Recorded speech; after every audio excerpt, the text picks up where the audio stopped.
When Peter said, God, if it is you, let me walk on the water, what did God say? Come. You can walk over your problem when you walk on the word of God. அங்க பிரச்சனை தண்ணி தான். அவன் அந்த வார்த்தையில நடக்கிற வரைக்கும் அழகா நடந்தான்.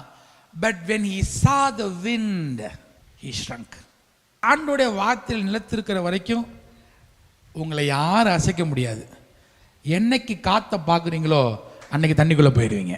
நீங்க காற்றை பார்க்கிறவர்களாக இருக்கீங்களா, காற்றை படைத்த ஆண்டோடைய வார்த்தையை கேட்கிறீங்களா?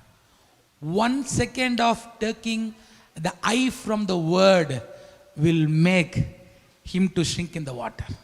Till the time you are focused on the word of God, Peter was walking on the water.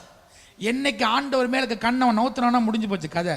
நீங்க எப்போதுமே ஆண்டவர் மேல கண்ணை வச்சுட்டு இருந்தீங்கன்னா உங்க வாழ்க்கையில எல்லா பிரச்சனையும் நடந்துகிட்டே இருப்பீங்க இயேசுவின் நாமத்தினால.